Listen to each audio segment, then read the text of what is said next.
আপনি মাসের কয় তারিখে স্যালারি পান? অ্যান্ড ওটা কতদিন পর্যন্ত চলে? তাই না? এই জিনিসটা অবজার্ভ করলে দেখবেন যে আচ্ছা আপনার মানি ম্যানেজমেন্ট কি ট্র্যাকে আছে নাকি ট্র্যাকের বাইরে চলে গেছে।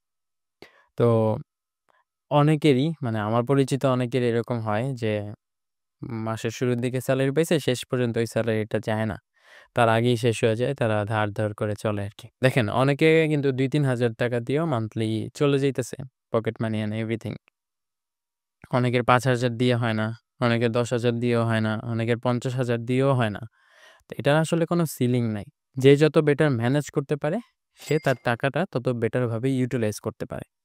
এখন আপনার নিড অনুযায়ী আপনি খরচ করবেন। হ্যাঁ? আপনার যদি কোনো অলরেডি কোনো বদঅভ্যাস ডেভেলপ করে থাকেন, যে আপনার ওইখানে আসলে টাকা ইনভেস্ট হয়ই বা টাকা খরচ হয়ই, সেই ক্ষেত্রে আপনাকে ওটা একটু কন্ট্রোলে আনিয়ে নিতে হবে, তাই না? তো এজন্য মাসের শুরুতেই সেলারি পেলে পুরাটাই সাথে খরচ করবেন না, অথবা পুরাটা সাথে তুলে নিবেন না। যতটুকু কম পারবেন ক্যাশ আউট করবেন।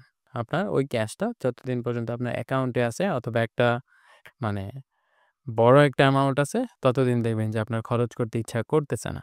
যখন যত লাগবে অত আপনি ভাঙায় নিলেন, দেন তত খরচ করলেন। এটা হইতে পারে যে আপনি পকেট খরচের জন্য সাপোজ ৳৫,০০০ আপনি আলাদা করে রাখলেন। বাকিটা আপনার অ্যাকাউন্টেই থাকলো। দেন এটা শেষ হইলে ওটাতে হাত দিবেন। বাট সবচেয়ে বেস্ট হলো আপনি 20-30% টাকা আপনার ব্যাংকে রাখেন অথবা কোথাও রাখেন, যেটা আপনি হাত দিবেন না, যেটা আপনি ইউটিলাইজ করবেন না। ওটা কোথাও ইনভেস্ট করবেন। বাট আপনার লাক্সারির জন্য, এনজয়মেন্টের জন্য এটা খরচ করবেন না। এখন সবসময় তো আর 20-30% হিসাব করে রাখা যায় না। সেই ক্ষেত্রে আপনি একটা মানে আপনার খরচটা লিমিটেড রাখবেন। আমি রেকমেন্ড করি আপনার ইনকামের ট্র্যাক না রাখলেও আপনার অন্তত খরচের ট্র্যাকটা থাকা উচিত। যেন আপনি বুঝতে পারেন যে মান্থ টু মান্থ আপনার খরচ কি বাড়তেছে নাকি কমতেছে নাকি আ ম্যানেজেবল পর্যায়ে আছে। যদি এরকম মনে হয় যে আপনার খরচটা এখনো আপনার ম্যানেজেবল পর্যায়ে আছে, তাও আপনি ট্র্যাক করেন।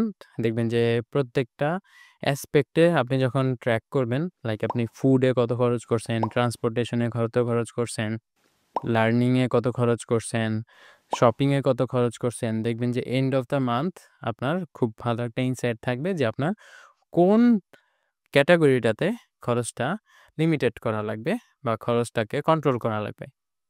তখন কিন্তু আপনার জন্য এটা ম্যানেজ করাটা সহজ। আমাদের অনেকেরই মনে হয় যে, "আরে আমার কি আর আহামরি খরচ?" বাট আপনি যখন ট্র্যাক করতে থাকবেন, তখন দেখবেন যে আসলেই আপনি বেশি খরচ করেন, যেটা আসলে করা উচিত না। তো জাস্ট ট্র্যাক করেন। এখনো কোনো কিছু চেঞ্জ করার দরকার নেই। ২-৩ মাস একটু ট্র্যাক করে দেখেন যে আপনার কোথায় কত খরচ হচ্ছে। পরে দেখবেন যে ন্যাচারালি আপনি মোটিভেটেড হচ্ছেন যে ওই স্পেসিফিক ক্যাটেগরিটাতে খরচটাকে এই মাসে একটু আ কন্ট্রোলের মধ্যে রাখি। দেখবেন যে এভাবে আস্তে আপনার মানি ম্যানেজমেন্টটা হ্যাবিটের মধ্যে এসে পড়বে। এই সেম জিনিসটা আমি লাস্ট ২-৩ বছর ধরে করতেছি। অ্যান্ড এখন আগের থেকে অনেক বেটার ম্যানেজ করতে পারি। তো বেস্ট অফ লাক। আল্লাহ হাফেজ।